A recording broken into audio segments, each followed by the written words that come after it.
Good morning everyone. ये हमारा class 9 motion का सेकंड लेक्चर है और फर्स्ट लेक्चर में अगर हम लोग एक बार रिवाइज कर लें तो फर्स्ट चैप्टर में हम लोगों ने डिस्टेंस और डिस्प्लेसमेंट का डेफिनेशन और उन दोनों के बीच में जो भी डिफरेंस है उसके बारे में बात कर लिया था हम लोगों ने। और एक एग्जांपल जो मैंने लिया था पढ़ाते वक्त, उस एग्जांपल्स को मैंने सॉल्व कर लिया था और ये बताया था कि how to calculate distance and displacement of a given figure. Distance और डिस्प्लेसमेंट के बहुत सारे क्वेश्चंस आपके एनसीईआरटी बुक पर भी है और बहुत सारे क्वेश्चंस आप अलग रेफरेंस बुक से बना सकते हो। आज हम कुछ पार्टिकुलर 2-3 क्वेश्चंस बनाएंगे जिसको आप लोग कॉपी में प्रैक्टिस कर लेंगे अच्छे से।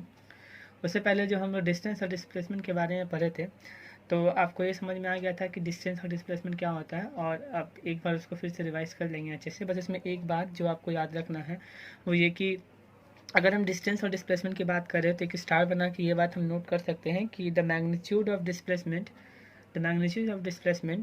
मे be equal always less than the magnitude of displacement. तो we can write that displacement distance covered by a body distance covered by the body is always equal to or less than is always equal to or greater than is always equal to and greater than the magnitude of displacement.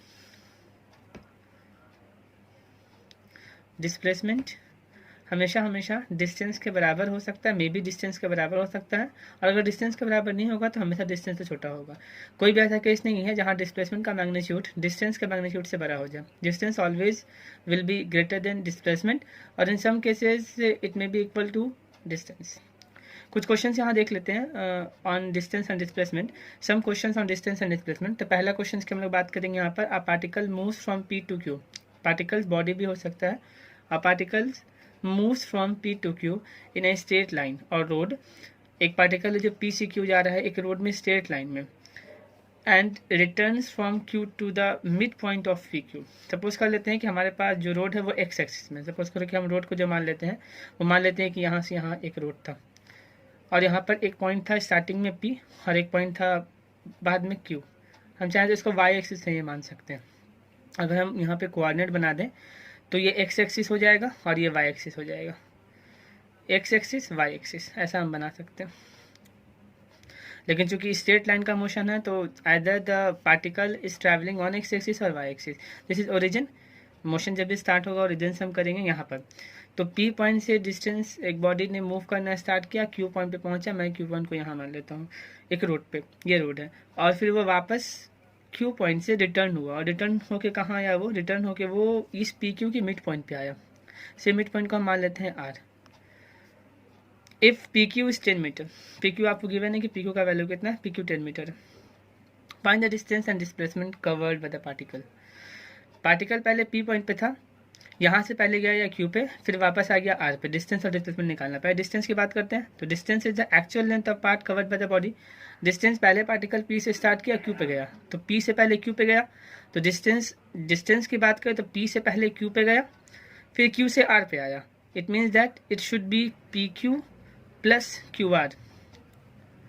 चूँकि question में लिखा हुआ है कि जो वापस आया था जो R पॉइंट था वो मिड पॉइंट था, इसका मतलब अगर ये टोटल 10 है, if this total is 10 metre given in the question, this must be 5 meter and this is also 5 meter. It should be 10 meter plus 5 meter. So the net distance traveled by the body is 15 meter.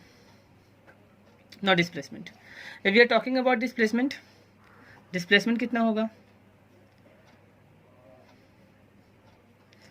Displacement के लिए आप ध्यान से देखेंगे तो ये origin है। Origin से अगर हम राइट साइड जाते हैं तो ये पॉजिटिव एक्स एक्सिस है, मतलब आप ऐसे समझो इसको कि ओरिजिन से अगर बाहर की तरफ निकलते हैं तो वो पॉजिटिव होता है, ओरिजिन की तरफ जाते हैं तो वो नेगेटिव मानते हैं उस डायरेक्शन को। डिस्प्लेसमेंट निकालना है तो पहले P से Q पे गया, PQ प्लस, फिर Q से R पे आया minus QR। Why minus QR? क्योंकि पहले तो ओरिजिन से बाहर की तरफ जा रहा था इसलिए प्लस था, फिर Q से R पे आया मतलब ओरिजिन की तरफ, ओरिजिन के टुवार्ड मूव कर रहा था इसलिए उस डिस्टेंस को नेगेटिव लिया। That gives us displacement. PQ is 10 meter plus minus 5. That is 10 minus 5 meter. That is 5 meter. This is net displacement of the body. So displacement will be 5 meter and distance will be 15 meter. Hope you understand. Okay. The very next question is from NCERT book.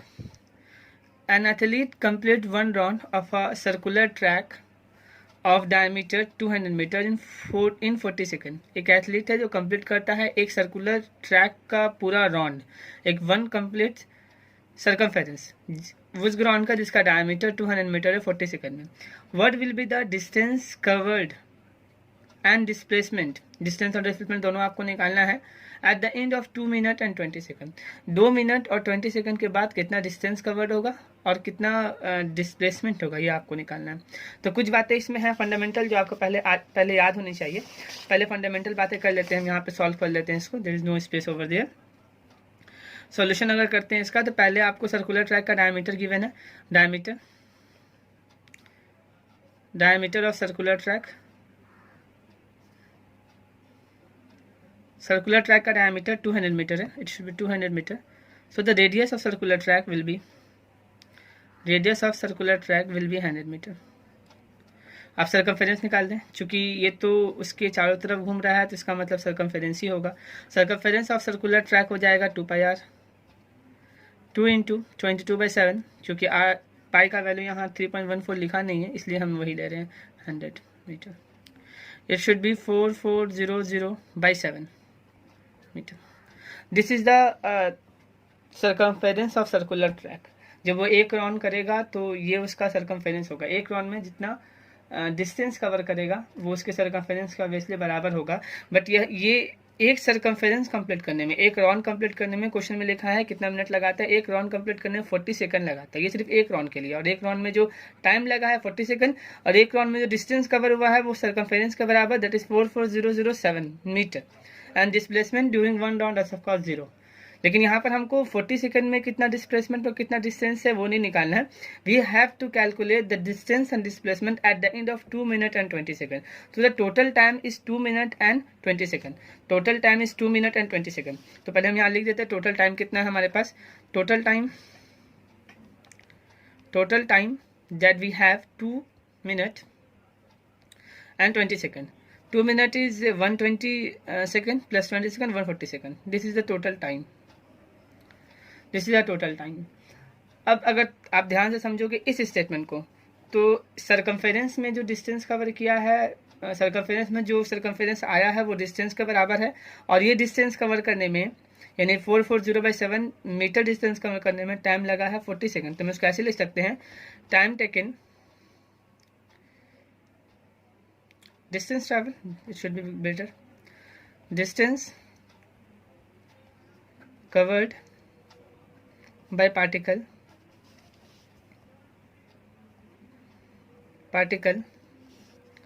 in 40 second. 40 second में distance cover हुआ है 44007. Distance covered bye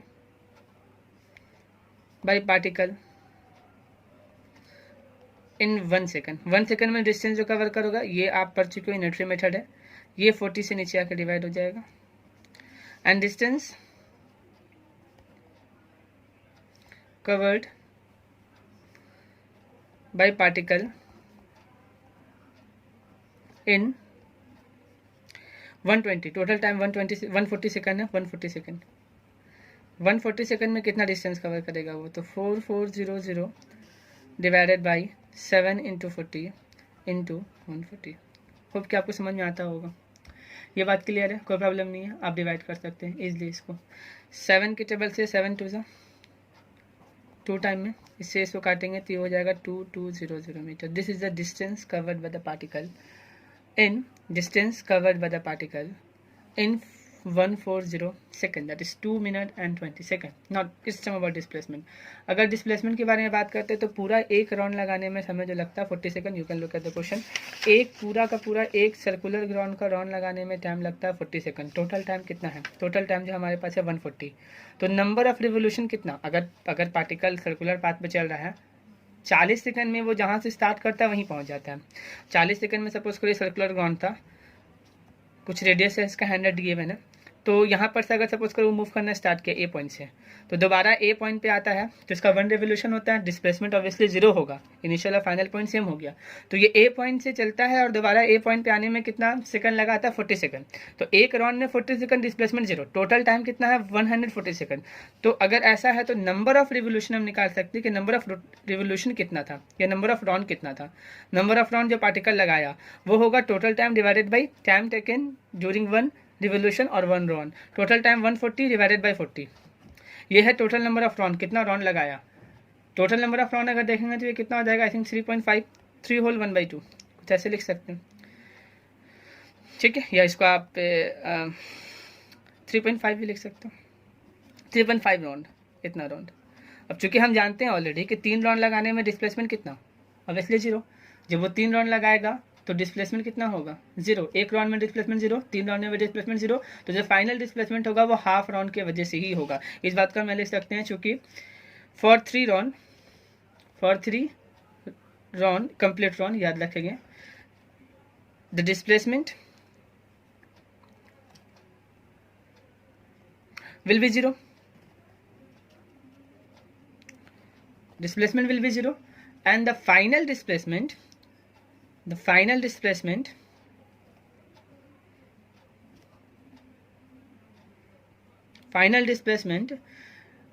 is because of half revolution, will be due to half revolution, half round, which is, and the displacement during half round, and displacement कितना हो जाएगा for half round, half round के लिए displacement कितना। तो ये बहुत आसान है, विच इज इक्वल टू, अगर हाफ राउंड की बात करते हैं तो यहाँ से ये हाफ गया, हाफ जाने का मतलब कहाँ आ गया, हाफ जाने का मतलब यहाँ आके रुक गया कहीं पर, तो ये आर और ये भी आर, मतलब which is equal to diameter, that is 2 into radius. Radius का वैल्यू कितना है 100 मीटर, हम निकाल चुके हैं पहले से, that is 200 metre. This is our displacement and this is our distance.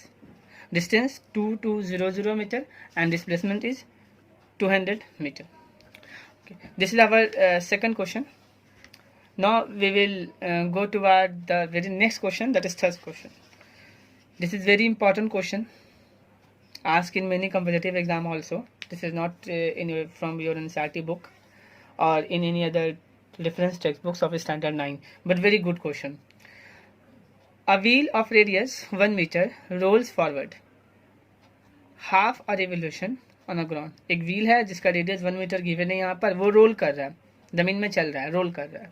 जब वो रोल कर रहा है तो वो हाफ रिवोल्यूशन कवर करता है ऑन अ हॉरिजॉन्टल ग्राउंड, एक हॉरिजॉन्टल ग्राउंड पर चलता है लेकिन हाफ रिवोल्यूशन कवर करता है, हाफ रिवोल्यूशन कवर करता है। अगर आप इस बात को समझना चाहते हैं क्या है, सपोज करो आपके पास ये एक व्हील था, इस व्हील का रेडियस जो है वो 1 मीटर है, और अगर आप ध्यान से देखोगे तो मे बी कि आपको फोकस हो जाए, यहाँ पर इट में भी फोकस, यहाँ पर एक हम निशान लगा देते हैं, यहाँ पर एक वाइट निशान है, यहाँ पर ये पॉइंट को हम ब्लू निशान लगा रहे हैं, आपको दिखता होगा, इस पॉइंट पे हम निशान लगाए हैं और ये पॉइंट को भी आपकी तरफ रखा है।